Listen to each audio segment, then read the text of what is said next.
Hello.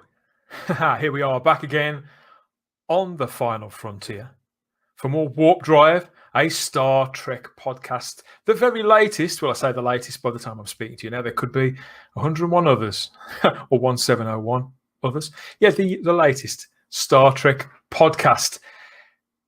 Where are we? Let's get this working. There we are. And yes, hello. Yes, welcome back. More Warp Drive here on the Spacebook. Went really, really well last time. We had a great discussion about all things Trek. And this is week 2, isn't it? Of 23 solid weeks of brand new Star Trek from CBS All Access. The rolling out of Lower Decks and then Star Trek Discovery Series 3. So we're going to continue having these conversations, getting people in for their raw reactions, their gut instincts about what they're doing right, what they're doing wrong. Is it even entertaining? We're going to find out. We're going to do our very best to find out over the next hour about episode 2 and the various other bits of Star Trek news that have dropped out in the meantime. I've got 2 guests and maybe another one transporting in later on. Firstly, who should we bring in first? Yeah, the Starship Mega Geek docking at Spaceport, and here he is, Ian David Diaz. Hello. Welcome aboard. All right. How you doing? Sound a bit drunk then. I've got yes, not for the first time. I'm going to have to check your baggage for any tribbles. You know what they're like; they can get in. Yeah. That's understandable, I guess. You leave those in the grey box to your left and wait for it to go beep. Okay. How are we this week? All right. I'm all right. I'm rearing to go. Rearing to go. Warp drive engage, and yes, somebody who's always ready to go. Yeah. I don't think he's ever not on the go. Rearing, I think it's something he did once 10, 15 years ago, and he spent the rest of his life probably in 4th or 5th gear. Yep. It's the rabbi from another planet. Our good old mate. I am a bit of a rarer, that is true. Firstly, Spaceport. What the hell? This is a Star Trek podcast. Spaceport. What is some Italian knockoff? Okay, Space Dock. Space Dock. Oh, those are the big space stations, though, aren't they? Yeah, you said docking in Spaceport. Spaceport. What else is Spaceport? That's Star Wars, isn't it? Spaceport. Yeah. There's not even Star Wars for. Right. I think I've got to hand in my Federation credentials already. I've only had them a week. Space Dock, right? You have those two. Port. Surely. Anyway, I don't know. Yeah. So, in answer to your questions, what they do? Yeah. What are they doing right? Nothing. Oh my god! How?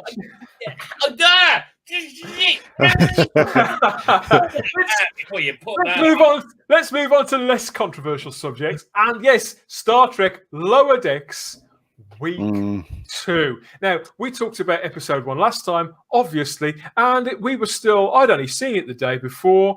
Gradually, of course, as time went on, more and more people watched it. Keith Isles, who was with us last week, he hadn't even seen it when he gamely stepped onto the broadcast with us. He's it now. Well, we're going to bring him back in. I think he's coming round. We've got some smelling salts working on it right now. He's watched the first couple. So yes, Keith will be back. But yeah, in the meantime, of course, this is the whole show isn't available at all legally in lots of territories, is it? So there are people out there who really want to and praise whatever god they believe in. Okay. Well, we won't bury the lead. Let's get into it. This is episode 2 called Envoys that dropped from CBS last week. And the premise of it really is that it's more of the same. It's worse. This episode is noticeably worse. This episode, okay, the first episode could have worked as an episode of the Orville, right? Because it had a Star Trek-y premise, right? This does not have a Star Trek-y premise. The premise of this is, how can this awful person be awful to everybody at the most awful way? And in return, how can somebody be awful back to them? It is the most antithesis of Star Trek. Okay, so listen, I don't know if there is a death penalty in real Federation space, but if there is, these people would be having it. Nobody would want them. They need some kind of brain surgery. If you were with us last week, you may have noticed that both myself and Ian, although we were somewhat scathing of episode 1, I think both of us, we said it wasn't the worst thing that we'd ever seen. No, it wasn't. And that maybe things could get better. Things didn't get better, did they, Ian? No. What's interesting is logic is not even in play here. Like that little orb thing goes through the ship, enters the ship, and then she says she's going to put it in a tube. Then that doesn't make any sense because the thing will just come out the tube because it's like a ghost, right? So why is it scared? From the very first scene, I was scratching my head. So was that. The logic of the scene bothered you, not the ethics of the scene. No, both. Star Trek, first contact with an alien entity. Let's shove it in a box. What the hell? You can't shove it in a box because this is not the villain. But you can't. The point I'm trying to make is you can't shove it in a box because basically it can go through solid things. You're being very sensible. I understand. I'm just saying. I'm not up there yet. I'm like going well, isn't it, Alex? It's going really well. like I'm not up to try and making sense of what I see because the first thing as I walk in the door, like you walked in the holiday, as you walk in, boom, you are hit with a wall of shit. It's like yeah. From the very start, guys, I basically feel exactly the same way you did. That scene didn't sit well with me at all. It's one thing to be making a comedy Star Trek. It's one thing to subvert a franchise, something that we all know inside out, and to be playful with such things as prime directives, for example, and with the code of the Federation, and with the various departments within said Federation. Got no problem with any of that. But the tone of that scene, and as you were quite rightly saying there, Rabbi, ethically, this is absolutely outrageous to the point where it surely breaks the Star Trek ethos. It just slaps it clean in two. And you know what? The people who made this and the very few people who like this, which are probably the same people who made this, are laughing at you for saying that. Like saying, well, why does it matter? Because they don't give a crap about this. It says Star Trek on the credits, doesn't it? What more do you want? What do you want? It's an obscenity. I mean, okay, look, SFX magazine this month had a 2-page interview with the guy who did it. I am doing a video on that. That's going to be like a 3-hour video going through it. I mean, what the hell is going through their minds? Also, last week, okay, right? Yeah, it was very woke last week, and we got to admit, and it was a bit, it bashed that main character a lot, the male character a lot. But this one goes 100%. If last week was 25, this week it's 100 with the men bashing. Really usually I'd say let's not get ahead of ourselves because of the story in the episode and the ground that it covers. But in this instance, Ian, I think you've got every right to go there right away because that content, that tone, those choices, and the way the characters interact with one another, we saw them a moment ago, the way these characters interact with one another, that's up there. It's being played out right in front of us. It's almost every single scene. To the point I spent, how long would you say the episode was? 23, 24 minutes? Let's have a look. 1 sec. Let me just check. 25 minutes and 22 seconds. Agonizing. I spent at least 14 of those shaking my head. Same here. Cool. I commend both of you for having the wherewithal of what the hell's going on, and you can tell time. To me, this was like dropping bad acid that you couldn't get out of. It was just a horrible trip that kept on going and going and going. And then when you looked at the clock, only a minute had gone by. It was horrendous. Okay. Sadly, though, can we say this is the worst of Star Trek ever? I don't think we can. I think the Discovery is the worst of Star Trek so far, and Picard comes a close second. I only like Picard because Picard is in it, and that's saying a lot, really. Let's face it. Yeah, yeah. I wouldn't mind being in it if it didn't take a shit all over Picard. Yeah, you're right. Yeah. And, strange chap that he was, he seemed to enjoy that. I don't want to cast aspersions at, anybody else or whatever they do. But I think he's saying stuff that he thinks what the producers want to hear, and he actually believes what he's doing is right. But you know, he's an old man. What can we say? Actors need to understand they are meat puppets. Looking at this particular episode and the way this was balanced, the fact that they're pitching it in the next generation era, they seem to be going, at least from the evidence so far, with the old A plot and B plot thing. There are two storylines running at this time, and the second story with the character who's a bit of a, let's be honest, he's a bit of what they now call a simp, isn't he? So he's following the other girl around. He's following her around like a lovesick puppy dog. Carry on. But yeah, he's doing all that. But yeah, he moves department, doesn't he, through the Federation, tries all the various different jobs. Now, in principle, I would find that quite amusing. I think that's valid ground for Star Trek to do. As I was saying, being flippant with something that people already know inside out, being playful, that's grounds for comedy. But yet again, even though that material is the least offensive half of it, it's still not funny, is it? No, it's not. I know it's early days, but this is like the days of network TV, where something like TNG could spend a year and a half. It's early days. It's finding his feet. They're in a TV factory. They've spent 2 years. They've spent 2 years making these 10 half-an-hour episodes. Every line of this, let alone this. I know. What? 2 years on 10 half-an-hours. Now, animation is expensive and it does take time, but even so, every line of this should be well conceived. They've got no excuses. I refuse to entertain arguments that it is early days anymore. 2 episodes of 10. How long are we going to leave it? 3 until we're a third of the way through the season before we can criticize it? Well, the thing is, I was there on episode 1. I was there. That's okay. The thing is, though, it's obvious to everyone now, and only the stupid will ignore it, is that this feminine agenda is running through Star Trek, and it's obvious, it's undeniable now. Yeah, with this 3rd season, it is undeniable, sadly. And also, her real name is a man's name yet again, just like what's her name? I can't remember her name. What is her name? Was it Beckett or Beck, or I can't remember, something like that. Mariner. Yeah, apparently it's a man's name. I've never heard of it, but apparently it's a man. So these traits are running through the new Trek. So as I said, you got Mikey Spock, and I believe Doomcock called her something Spock. I can't remember. He was quite funny on his video. I can't remember, but if somebody knows in the chat, they can tell me, whatever.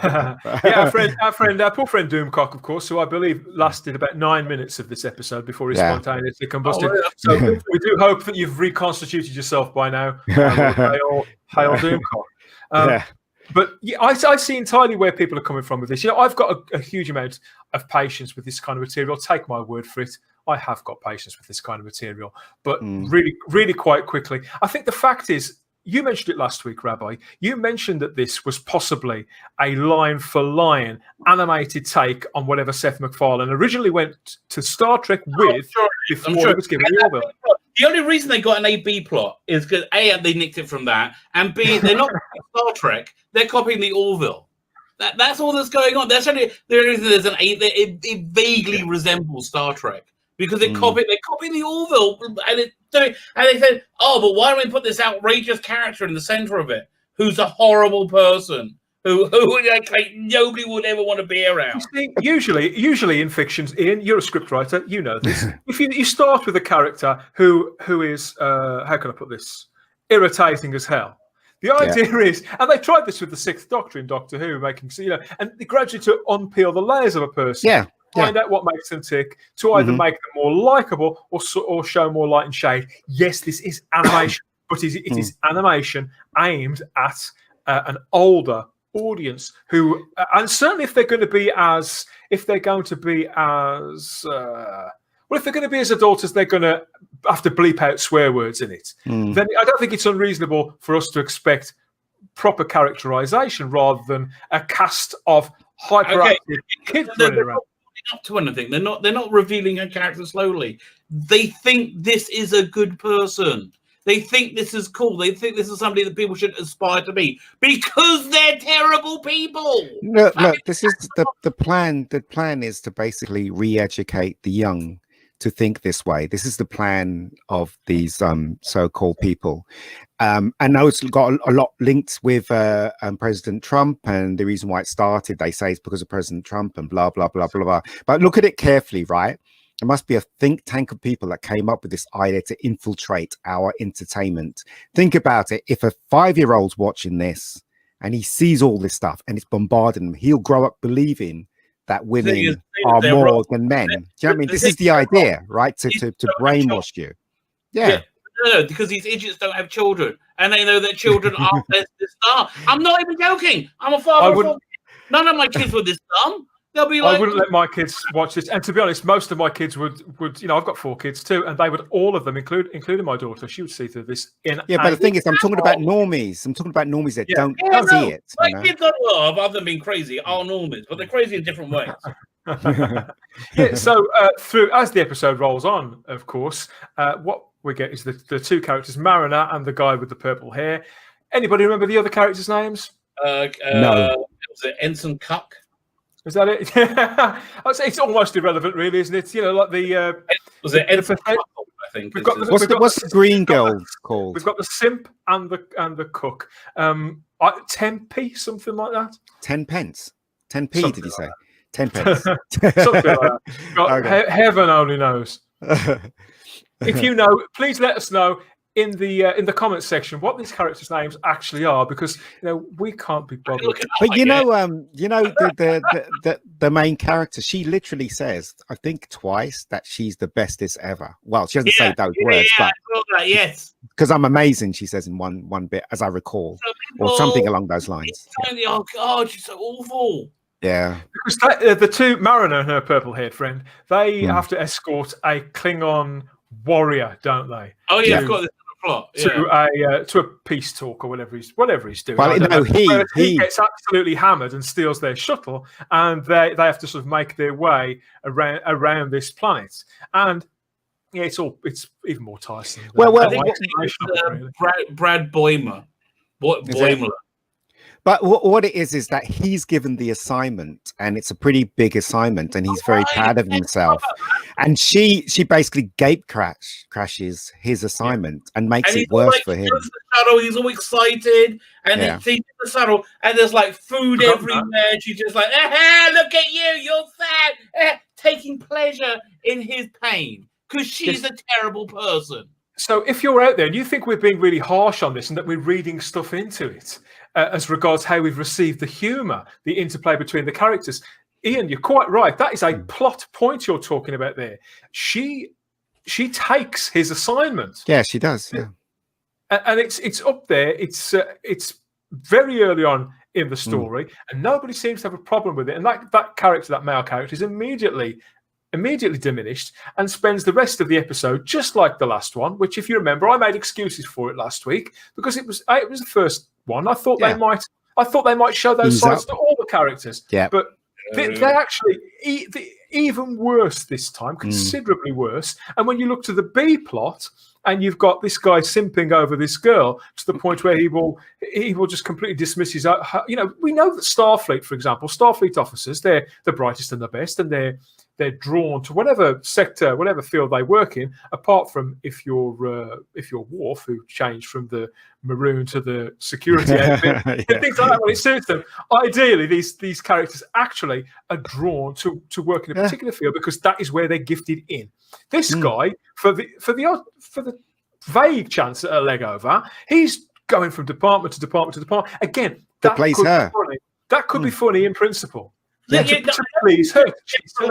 he's doing it because he doesn't know how not to, because he's like him, so he has to do it because he can't. But the thing is, though, what makes me laugh is that last week the purple-haired guy, which I can't remember his name because I don't care, was put upon. He got swallowed by some alien thing. He got goo all over him, lost his clothes, whatever. This week there should be a balance. This week should be her turn, should it not? The balance. It's awesome. The balance, It would make it more interesting that there's competition between one another. Do you know what I mean? As the episode went on, history. They don't want it interesting. But as the episode went on, and we got the scene with the Ferengi, of course, as the plot goes on, they do come unstuck, and she does make a mistake. or so you think. It's seen, okay. yeah. Did you see that coming? No, Yeah, no, look, no. Of course we saw it coming. No, I think I was still clinging on to the idea that this might have actually been written by people who'd got some integrity and some. But she knew everything when they beamed down to the planet, when he accidentally shot the, because he thought that guy, he was going to be up the old guy, and it was like a shapeshifter. Then she comes in, she saves him. She saves him about twice or three times in this thing. God, that's why I didn't think they'd do it again. That's what I'm saying. They've gone 100% this time round, don't they? With episode 2, yeah. Ludicrous. And you're quite right. Yeah, he wasn't trying to get a leg over in there. It was to show how weak that character is, presumably because of his genitalia, because of his gender, whatever you want to look at it.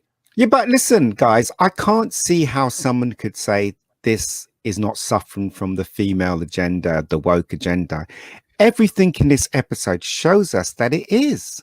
It's undeniable. I don't understand when people turn around and say no, and they make excuses up for it. It doesn't make any sense. It's fact. It's like holding something solid in your hand and saying it doesn't exist. I understand. When people say it doesn't exist, it doesn't make any sense to me. None of it.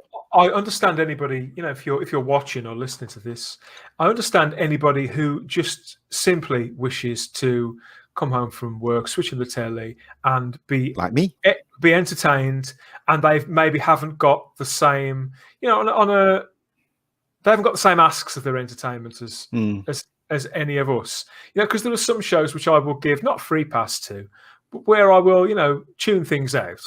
But when you do it, I did it through much of Doctor Who, like the Capaldi years, exactly. The last couple of years of Capaldi's Doctor Who, you're aware that it was creeping in there, right? But it wasn't screechingly loud, so you could sort of tune out to because there was other things. There were other things to latch onto and to enjoy, and the general spirit of the show and the general message of the show was still very much alive. But Ian. That's not like the Star Trek. Yeah, it's not. It's in lower decks. This is directly opposing the spirit of Star Trek. It is, and also, you have two stories dovetailing here. You have the Geordie ripoff guy wanting to impress the green girl, and then you have Mikey Spock cartoon version. Sort of wailing on the purple head guy. Why didn't they balance it out? Why didn't they go right? The green girl wants to impress the Geordie fella. So both stories are different, right? So you know what I mean? Yeah. Why didn't they do that? No, but they didn't. So how can you deny that there's no a feminine agenda going through this episode? How could you deny it when everything around you is happening? Why didn't they do that? I'm just talking to the people that think there's nothing, there's no agenda going on in this episode. That's who I'm talking to. Again, who's denying it? I think they're proud of it. Loads of people denying it. That's what I don't understand. How? Because just like with Doctor Who, and several other things, the people who are making this show are stating that it is a platform for these things. That is their intention. Yeah. There's numerous quotes from Kurtzman quite recently, and from Chibnall on Doctor Who, and from numerous people at Star Wars and various other IPs. So they're saying this publicly, and yet there are still some of us out there who are, with the best will in the world, who you don't seem to want to take it in. You'd rather direct your anger at people such as ourselves who have received it this way and who don't wish our entertainment. Look, it's nothing new. There are people. There's a bit of a melancholy example. There are people who didn't believe in concentration camps in the Second World War, even after they were unloaded off the trains. They thought they were on a research. I mean, it's a true story. It's like there is so many multiple reports that people just don't believe what they don't want to believe. Yeah, it's true. It's absolutely true. People just want to, as I said, people don't want this to happen. Yeah. Well, in today's world, right, when it comes to discussion, these people that make these shows, and especially these people on Twitter, they don't want to discuss. They want to destroy you and have their opinion heard, but no one else's. They don't care what you have to say. And this is the problem. And this kind of thinking has flown through in Hollywood and has gone through the creative process. And everybody thinks now this is the right thing to make, but it's not the right thing to make. It's not, because you're alienating your audience. And sooner or later. I can't believe there hasn't been somebody in the entertainment industry that said, well, let's do this instead. I say, like, for late night talk, for example. I can't believe there hasn't been one channel that said, why don't we try a non presidential hating talk show? Why don't we just have like neutral entertainment and just see how it goes? And none of them would even try it, because everybody knows if one person tries it, they're going to get 100 times the views as everybody else. Also, another thing you have to remember as well. Remember this show and like the Terminator, Dark Fate, and all the woke films that came out. They were conceived 5 years ago. So we're getting the 5 years. Yes, I'm saying even this show. We're getting So I'm hoping that in the next 5 years or 3 years, this will be just a thought. This feminine agenda running through our entertainment will be a thought. And everybody will come to their senses and make stuff that we want to see. People have won. Black people have beaten women. You see, you guys won. Right now, you're at the top of the tree.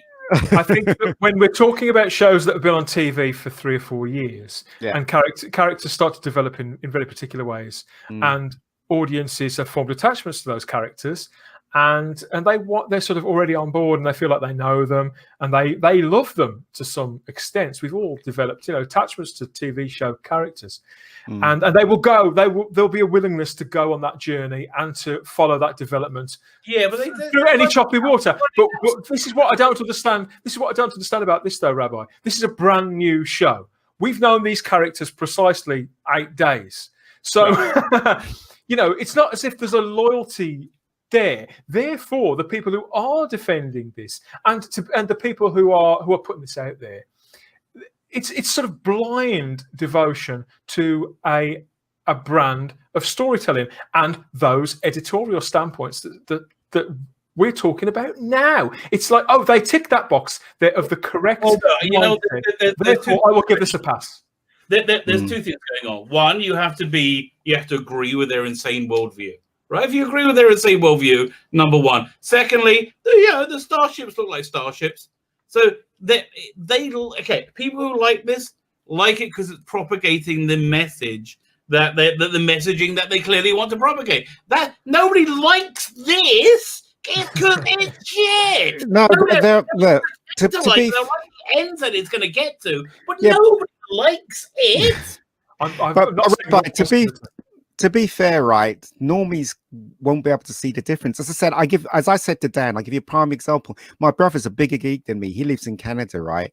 And Canada is very much up with this stuff. Oh, yeah. And my brother doesn't see stuff like that in Doctor Who or even the Supergirl thing. He thinks it's great. And I'm like, well, and I just give up. What's the point even talking to him? Because he refuses to see it. So just imagine my brother has multiplied 1,000 or a million times watching this thing, So no, but that being the case, what happens is they continue with the agenda points they want, the platforming they want to do, but they will do something in the mainstream narrative that will alienate most people.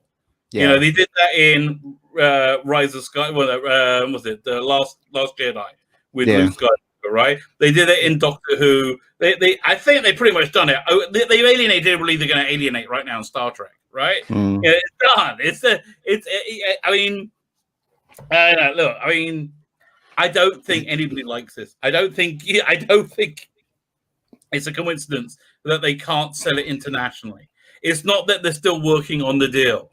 It's that they can't give this away because it's objectively awful. But that's what I'm saying. I think you've hit the nail on the head there. They can't give it away. They can't because the other like Amazon and Netflix, they all know now what this Star Trek is all about, and they don't want to pay for it. Exactly. They'll take it for free. I don't think Netflix would take it for free. Exactly. Without even seeing this, they've rejected it because they know. Right. And yet you would think that message would seep through the makers. No, but it hasn't. No. But we might be wrong. We might be completely wrong about the reason why they haven't taken it on. We might be. Who knows? Because nobody really knows. I mean, even when Doomcock talks about it, he says it's a rumor. And other YouTube people say it's a rumor. It's just a rumor. Midnight put out a lot of videos, and obviously they have sources. Yeah, exactly. Crazy. When you walk in the street and you see somebody eating their poo, right? The first time everything. Well, that's a strange thing to do. I don't understand why they're doing that strange thing. I can eat my poo. Look, hold on. Who knows why they make this? It's beyond me. Apparently, they're writing season 2 of this at the moment. How are they really? How is it going to write an episode? One person, you get a writer's room of 10 people, you're done in a day. Yeah. How? I guess Carlin only had an outline for 10. I mean, on Dan's what is it, Spacebook? On the Warp Drive Facebook group. Yeah, on Facebook. There was one guy. I put this thing up with with her saying that she's a Mary Sue. There's one guy. He was just denying it all, not deny it all, but trying to justify it. I'm like, Jesus Christ, where's this guy? What planet does this guy live on? Do you know what I mean? It's incredible. School of thought out there. Weirdos. I don't understand it. I don't know. It's Sorry, weird. Dan, what were you going to say? In the Facebook group, yes, which you can join. There'll be a link in the description to that too. Yes, there is a section of our membership certainly who believes that characters like this, that Mary Sue sensibility, that have that classification and that behave that way in a story, almost that the justification is that for decades, male characters have been able to be portrayed like that. So now it's the women's turn. It's not true. I don't believe that. No, I'm glad you say that, Ian, because I think that's absolute bullshit. It is. I really do. I think that's a fatuous thing to put. They always pull James Bond out of the arse, right? But if you read the books and if you see some of the James Bond films, he does have a vulnerability about him. I'll give you an example, right? Spy Love Me, when he's talking to Anya at the bar and she knows all about him, and then she mentions his wife, and he says, "You can stop there." And you can see in James Bond's because his wife meant everything to him, and she's dead. And then he leaves her at the bar.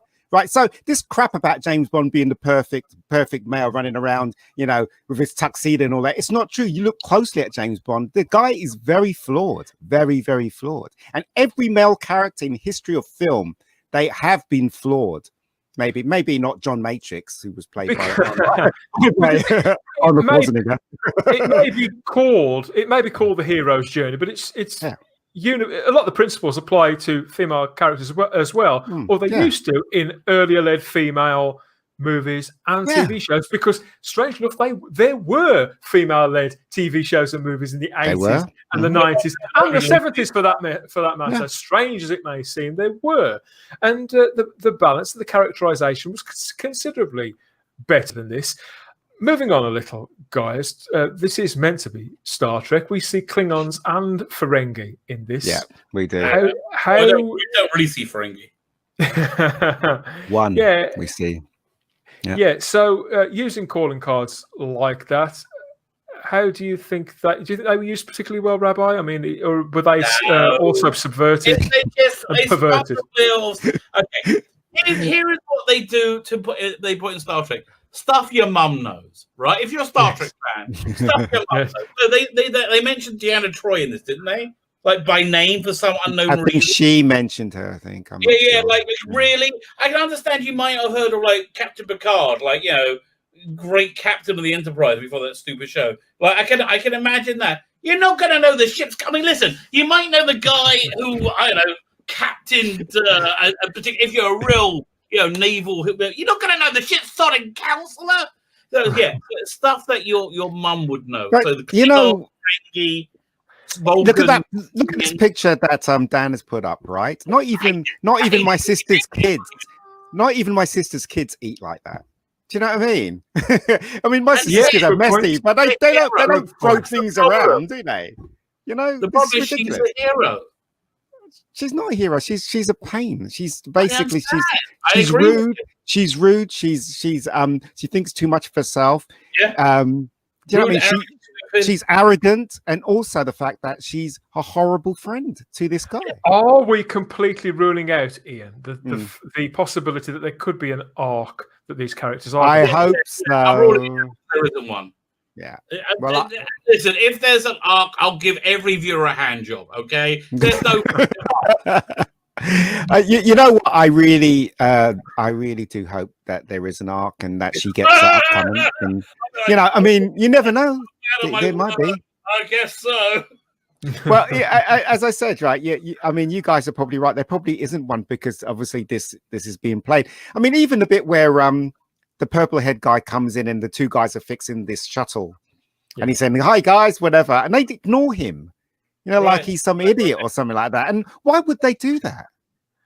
I don't understand. Why would they do? What is it about this fella that everybody doesn't like? Maybe this is the Mirror universe.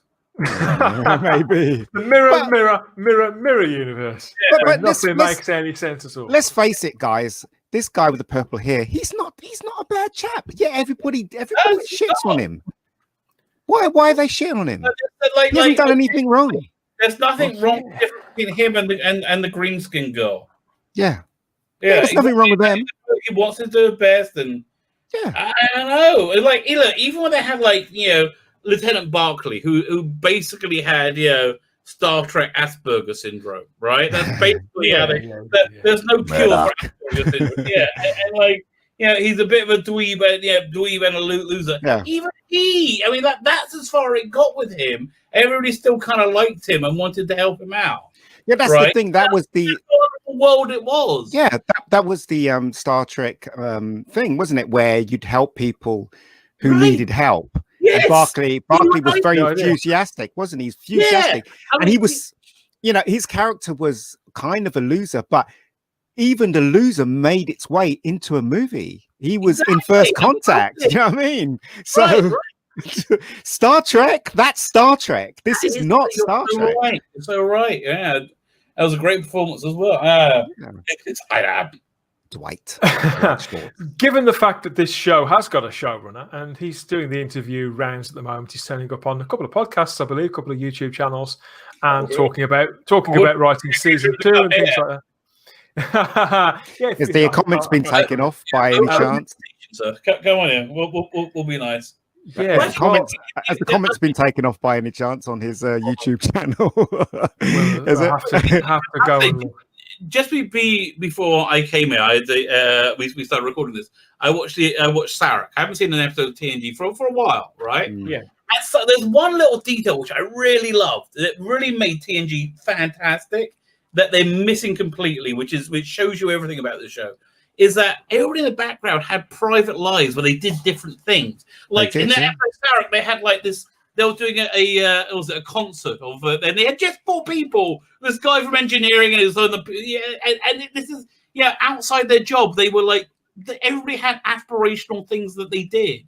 They had Beverly Crusher. She had the whole actor here. She did the whole put plays on all the time. It was just like this really cool place to live where everybody was like expressing their creativity at on their off time from saving the universe. Nobody's doing that here. No one's being nice to each other. No one's helping each other. No one's trying to make each other's lives better. It seems strangely, fiercely competitive an environment as well, which I found that's not something I remember seeing in Star Trek before. It seems quite conceited and totally against that sort of the mantra that there's no I in team and all that kind of thing. That idea of pulling together. But there is a me if you mix it all up. Whereas with Star Trek, I'm week 2 into my rewatch of season 3 of Star Trek: The Next Generation. I'm going to touch base with this every time we speak because I think it's you've just been drawing the parallel yourself there, Rabbi. And yes, that's something that I also noticed watching this again, not just following Lower Decks, but after watching Discovery and Picard. Okay, they're shorter shows, they're shorter episodes per season. Yeah, but there's a lot of wasted running time in those shows. These individual 45-minute episodes have more genuine story and character development than the 10 episodes arcs of like monotony. They do. You know, like let's take a well-known comedy show, right? Friends. Okay, the first 2 episodes, right? The female characters in those first 2 episodes were flawed. Okay, and that's what made them funny. Rachel, all of them, and yeah. So the first 2 episodes you watch, all of them were flawed. All of them were very, very funny, and all of them had their characters was established after the first 2 episodes, right? And in this, only one character is established as pure perfect, is the main character, right? So she has not made any mistakes so far. You know, what else can you? What conclusion can you come to? Her personal qualities are not being portrayed as perfect, though, are they? You're wrong. Dan, that's the point. The people making this show think this is good. Think she is good. But I'm telling you, this is okay. You know hold on a second, because that scene we just saw that scene on the flight deck there with the food spilt all over the console. Yeah. They weren't saying that was an ideal. They're saying that she could get up.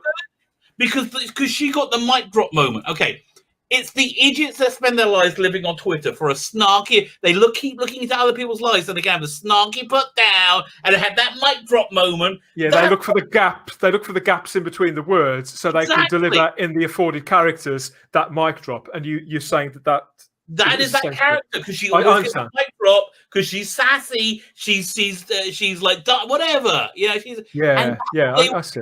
Good. That's how evil and twisted this show is. I mean, my God. But the thing is, though, yeah, all right. So you could see that as an horrible thing, that she's messy and stuff like that. But they portray it as something cute, you know, and something that's yes, you know. they don't portray it as something horrible that basically she's just messed this guy's life up or his mission or her own amusement. Yeah. It's got that quality. Wrong. It's got that quality about it that the cute and kooky female can sort of get away with blue murder because she's cute and kooky, and she's choosing. It's willful ignorance. She's not genuinely stupid and rude and offensive. She's choosing to be like that because she's kooky and she's cute, and that gives her a pass to behave in this way to the people in her life, the male and female people in life, towards her own parents by the looks of things. And this is, I don't know how old the character is supposed to be, mid-20s, would you say? I would say. Has anybody heard this one with Tony Newson? Like, does she do stand-up? Is this what her character's like? Now that would make sense, to bring a persona from a stand-up comedian or something. Yeah, I could see why they would probably do that, and I'd say almost certainly the answer is yes. Because I just did the. I don't know who the lady is. I've got to be honest. I've no idea. I just did a search on. Could be lovely. There's a bit of a Rolling Stone interview. Do you want to watch it? Well, she's almost certainly black, right? Because white people are not allowed to do. Black characters. For my money, she's not as black as the character, so I don't know. That's a bit problematic, isn't it? And we come to that scene where she fights the Klingon. And you know, she's suddenly friends with the Klingon. It's like this girl could do no wrong. And as we're talking about, you know, as I said, we were talking about friends. That's why I thought they weren't going to do that with the Ferengi at the end, because we'd already seen it. Yeah, so did I. I was hoping that this guy, you know, did something right for a change, but he didn't. And as I said, this is male bashing. Every male in this episode. I mean, she even outdrinks a Klingon. She outdrinks a Klingon. Best ever. Because she's the best ever, mate. That's why. It makes no sense. You know, you're wrestling with logic and reason. After watching this, do we know much about the writers' room on Lower Decks? Yeah, they've all got purple hair, and you know. Sorry, that's a bit rude. I don't know. And I'm not advocating anybody doing this, obviously. But Right, and again, she's throwing food all over the place. He's driving the ship, right, where she's meant to be driving the ship. She throws all the food all over him. Again, he gets messed up, like last episode. It really is bashing men in this, and white men at that. You know, the guy with the thing, he's not white, is he? The Geordie ripoff. He's kind of a mixed race, as you can tell. So he's not being picked on that badly. But every white guy in here is being picked on badly. You know, it's just right. And it's not like they're accidentally white. They have to draw them that way. Last week when we talked about episode 1, I was prepared to give them the benefit of the doubt because you came with a lot of these criticisms then, and but this time I've got no defense for this. I thought it was a misandry. I felt the entire episode left with a bad taste in my mouth. I think it's in direct contradiction to what Star Trek's supposed to be about, whether it's comedy or not. I think if you wanted to make this kind of show, then you should have had the courage not to have to, how can I put this, not to prop it up with the Star Trek tag. It's because it's not. Nobody cared about making this show. Okay, they like having the job, and this is there by contractual obligation. I don't know how they got this made. And it's one thing to see something like Discovery go down the shitter, and that could have been with Brian Fuller's involvement. I think that could have been a management TV show, and I still like the majority of season 1 of that because of the potential. Yeah, there. Same here. Because of what Brian Fuller, how he had birthed the show. I respect that. I respect that. You know, they were a mess. Don't get me wrong, but they were a watchable mess, and they were heading. They had a trajectory to them, and it seemed like TV that was going somewhere worth going. The wheels came off that fairly quickly. It's true. Picard was conceived of from a political point of view, from an ideological point of view. Therefore, the end result was always going to be an intolerable mash of all of that stuff. But with this show, worse than that, because they made it like this political nonsense, and then none of the licensee would sign off on it, so they had to remake the whole thing, put in a bunch of member bearers in it. That's why it just was so disjointed in it. Like it clearly 7 or 9 was shoehorned in, and all the stuff was remake the whole thing. But don't you know that's a conspiracy theory, right? You cannot tell me that uneven plotting was on purpose. Although I mean. When I agree with you completely. I mean, no, when they did uneven plotting on purpose, that was Star Trek Discovery season 2. But like the mismanagement of these corporations, of CBS. Like it's clear that any show that has 4 showrunners in the space of 15 episodes, there's something wrong. And you know, I'm coming back with some of these things, which I know the people watching this video and in the comments section will come at us for making these points about. They will say that's a conspiracy theory, but that's this, but that's that. And I agree with you completely. Okay, so they just intentionally made it uneven shit. Okay, fine. I'll go with that solution as well. If that makes you happier, if that means we can agree, well, yeah, fine. We'll do that. You know what? I was watching. I watched Star Trek, the JJ film Star Trek, a couple of days ago, and I still enjoyed it. But is that aging well? Because I haven't seen it for a few years now. No, it's aged well. But you know, the things I've noticed now because of what's happened with Kurtzman and all that is that I've realized that a lot of it is not real Star Trek. Like I remember in the cinema seeing the Enterprise and thinking that looks slightly different to the Enterprise that we know.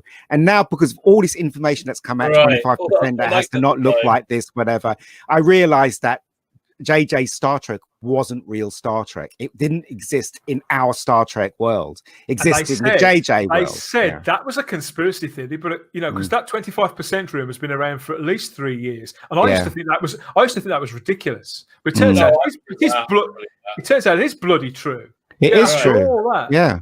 After all that, and when I was that JJ movie, I think survives on the level of the performances. It's got firstly, what's his name? The Romulan guy. What's his name? Good actor.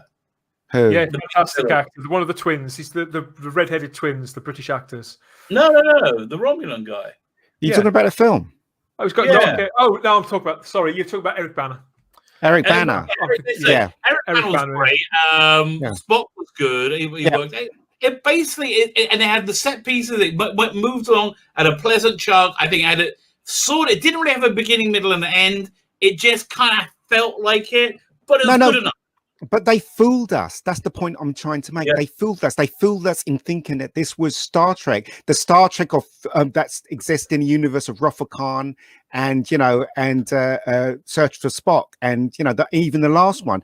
They made us believe it was in that universe, even though it was forward in time.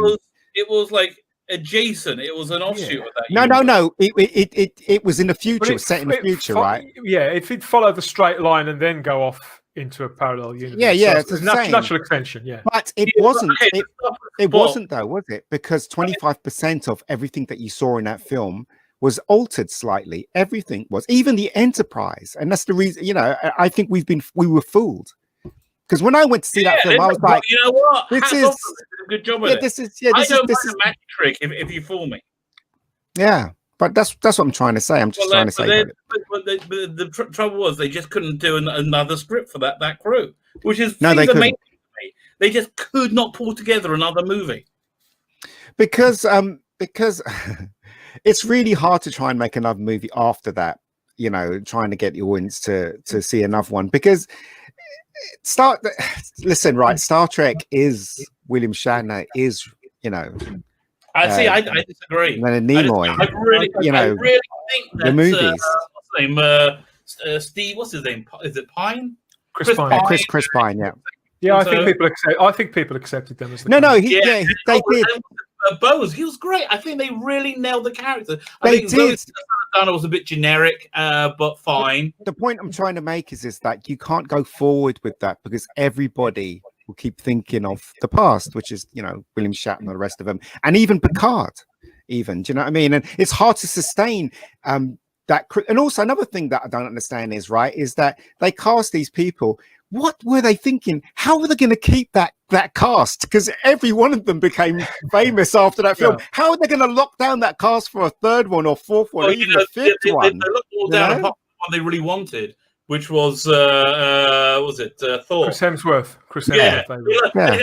They're really down for a 5-movie contract. No problem. Well, that guy, who cares? To be fair, though, he did Ghostbusters 2016. He did. Yeah. What I'm saying is, incredible.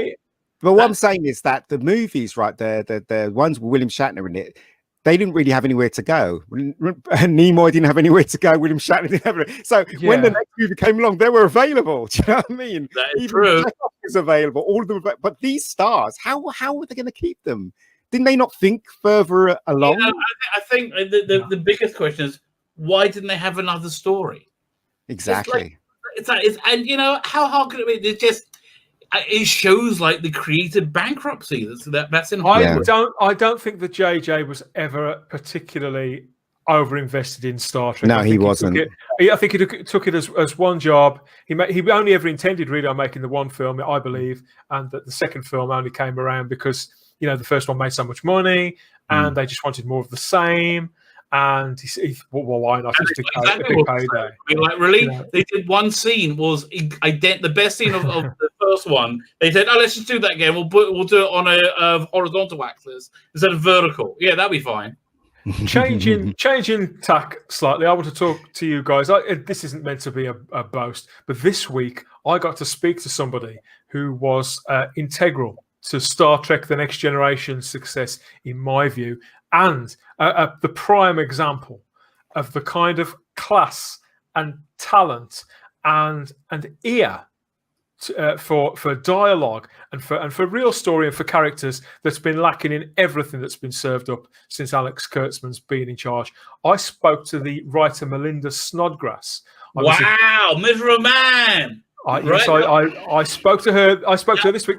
Myself and starry-eyed girl Sarah Graham. We were roped in by our friend Christian Basil on the Legend of the Travelling TARDIS podcast. I'll pop a link to that in the description to interview on his show Melinda Snodgrass.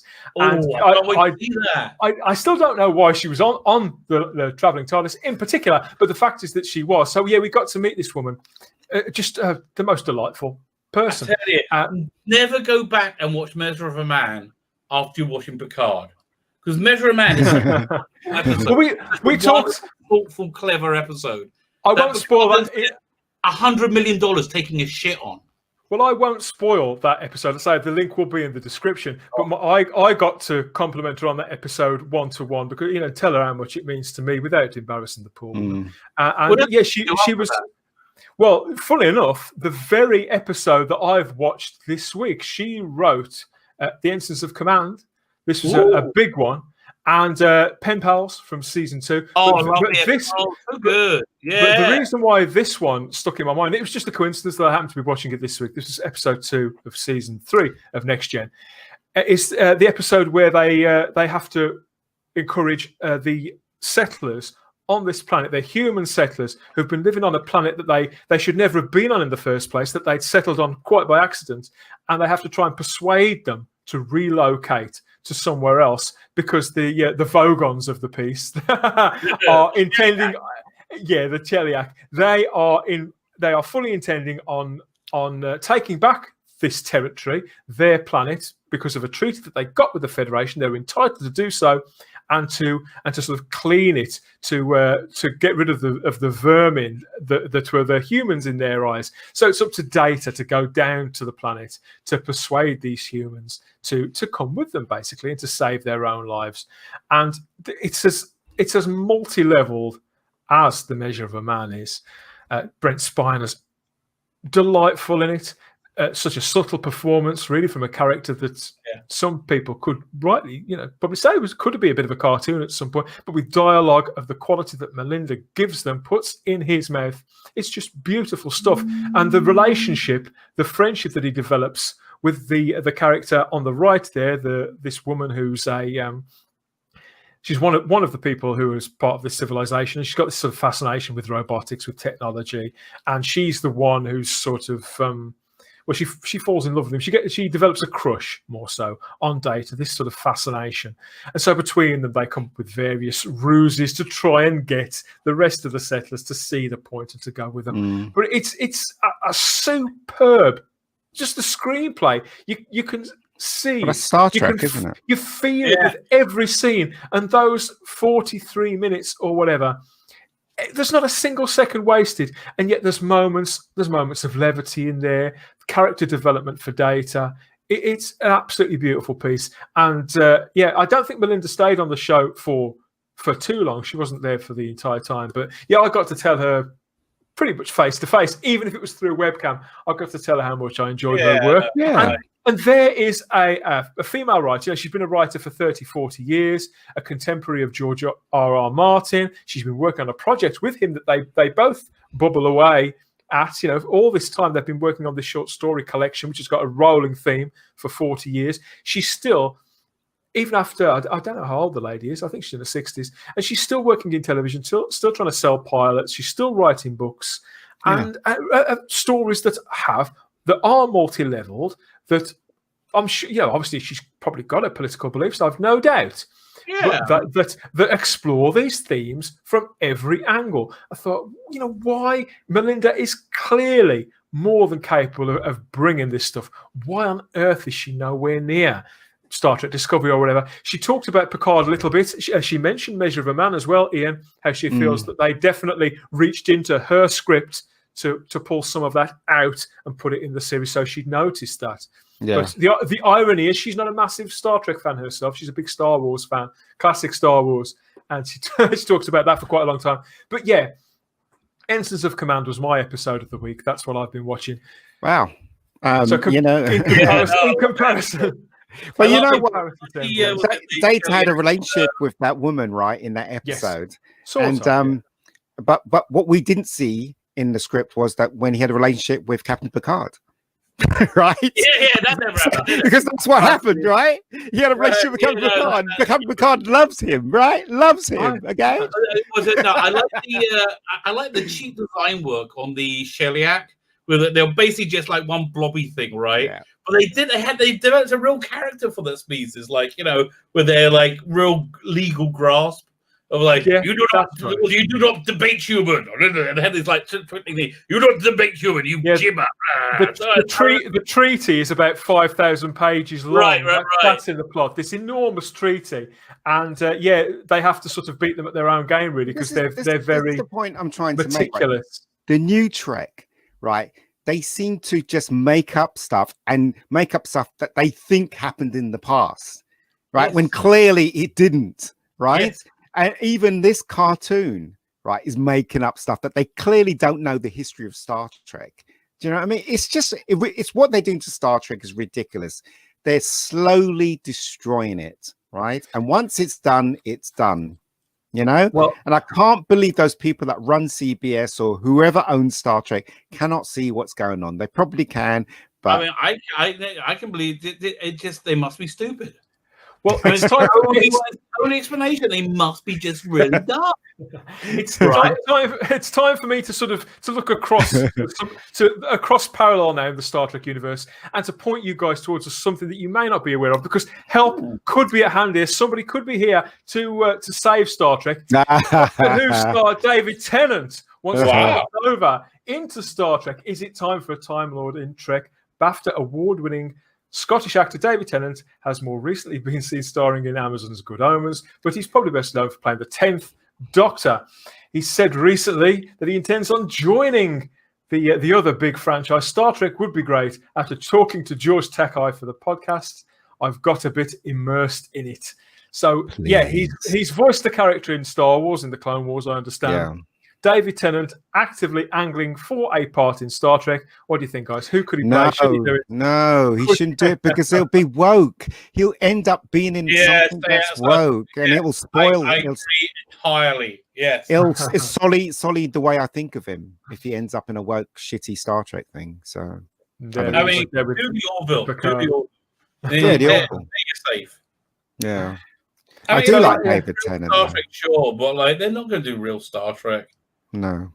Do you remember that, going back to the cartoon, do you remember that bit where there was a fight in the bar and the guy with the purple hair gets chucked on the table and he looks like he breaks his back, and then somebody kicks him between the legs and he falls down and he gets punched in the eye? I mean, if that's not men bashing, come on, what isn't, literal. Right? That's literally men bashing, right? This guy went through hell because of this stupid girl that is selfish and mean and really mean-spirited to this guy. Yeah. Guys, and this is what the show's telling us. Just to wrap this up. Yeah. If this show, how we're receiving Lower Decks so far, 2 episodes in, if we were talking, if your deflector shields, right, they've taken a couple of hits already. What percentage are your shields holding at the moment for more Lower Decks going forward? 2%. Oh yeah. It was a knockout below the first episode. It's awful. I mean, again, is it the worst Star Trek ever? I think that still goes to the short treks. The second season of short treks is the worst Star Trek ever. No, Discovery season 2 is the worst Star Trek ever. No, I think that's terrible. Even worse, oh yeah, right? Well, yeah. I guess. I see all that's part of Discovery. Discovery was terrible. That was one of the worst. It's hard to decide. We got so much to choose from. But isn't that all part of Discovery? The short treks. Well, then that's what I'm saying. It's Discovery, isn't it? Well, not according to Alex Kurtzman. It's its own thing because he's. Alex Kurtzman can kiss my ass. He doesn't know what he's talking about. That guy. He really is an idiot. What can we say? If I may make an analogy, on the gates of Auschwitz, they had a description that said "Arbach macht frei," that work will set you free, which of course wasn't true. Never was there more a misleading title put on something that said until now, when they put Star Trek on this crap. It's nothing to do with Star Trek. It's a sheer lie. Well. say what you really think. My shields were holding probably last week probably at around 55%, but this week they've taken a real knock. I'm around 22% now. Yeah, and there's 8 episodes of this left to go. I'm committed to watching them all, believe it or not. And I don't know if you're not. I'm into the whole thing. Yeah. So, yes, let us know what you think in the comments section. Have we got it completely wrong? What are we missing? Should we just take this on a baser face value? How are your shields holding? Are you enjoying it, or do you agree with us? Is this a complete waste of time and you're done already? All viewpoints are valid. And yeah, respect that and like this video. Give us a like and subscribe to the channel, because we are going to be doing this most weeks, I suspect. We're in for the duration, gentlemen. We've signed up now for the mission. So we're going to be here talking about all of this. like it's like a and 50-year mission, subscribe. isn't it? It's so Yeah. we do the whole Yeah, 20 it is. weeks. Oh my god! Oh, That was the plan. okay, you know, We can perk it up a little bit with other things. Listen, if you're watching this now on YouTube, depending on when you're finding it, tomorrow night we're back with more Warp Drive live on the Spacebook channel. That's literally live with a chat and comment section and a selection of great guests. We've got a full ready room, some of whom you've seen before, and some of whom you haven't. So if you've been following our social media all this week, we're dripping out the names of who's aboard for that one. But yeah, it's going to be good, going to be fun. More of that coming, and more Warp Drive again next week. Ian, where can people find you on YouTube? What do you want to plug? My channel is the Rebecca Gold channel. It's a web series, has 5 episodes. Go to it. Watch it. It's an award-winning series, I like to say. It's an award-winning series. So go to my channel. There's a movie on there as well if you want to watch it. That's me. Now it's Rabbi's turn. So, Rabbi, what have you got coming this week? Can I just take issue with you? Look, you're a creator, but the most important part of making something is okay. I'm going to listen. Rebecca Gold. Why Netflix hasn't picked it up yet? I don't. And I'm really not excited. It's really good. It's really good. It's each episode is about 10 minutes long. Something like that. Yeah. No. So it's about 5. Yeah. Like hours worth of viewing. Then you got was it Killing Zone? Is it Killing Zone? Killing Zone. Yeah. Killing Zone. That was all done on iPhone, wasn't it? No, 16 mil. We shot it 22 years ago. We shot that. Yeah. Oh, okay, that's fine. Sell it, Rabbi. Sell it. Hard sell. I can only work with what I can work with. Yeah, but no, it's great. It's like go to his channel, subscribe to it. It's like having a mini Netflix that nobody freaking knows about, and tell everybody else about it. These are actually genuinely good things that you should watch that I'm happy to recommend. You know, the best way to sell something, and I'm a terrible salesman, but the only way I can sell something is by saying that I genuinely want your life to be better by experiencing this, and I really do, because it's really fantastic. I'm blushing. I cannot recommend it enough. Plus, thank you very much, sir. Thank you. Who's up like Spy Chicks? There's a lot of them going on that channel. There we are. What have you got going on this week, Rabbi? We all got together to talk about Star Wars this week, didn't we? Over on your channel. We did, yeah. What's coming up? What can people watch out for? This week we're going to be doing Pan's Labyrinth on the video vault. It's a packed panel for that one. I just dropped a video going through the upcoming Time Lord Victorious releases. A little bit boring. I'm going to be doing Big Finish reviews. I'm afraid, gentlemen, they're back to being woke. If the one I'm doing this week, I did give them 2 this week, and then I just guess people will be doing outrageous things, stupid things, wonderfully stupid things in genre, where I'll be screaming into the camera in my basement because it's better than screaming at my family. They're very happy I started my channel. Who can resist? So go to my channel and subscribe. I'm about 30 away right now. Who could resist that? And we will be back next week with more Warp Drive, another episode of Lower Decks in our sights, and we'll talk about some nicer things too. Who knows? It could all go better somehow, couldn't it? It might all be all right somehow. We'll see. I hope so. Yeah, but thanks for watching. Like this video, whether you've enjoyed it or not, give us a like anyway. Subscribe to the channel because you don't want to miss the next one. And yeah, let us know what you think in the comment section. But that's us all out for now. Bye-bye. Bye.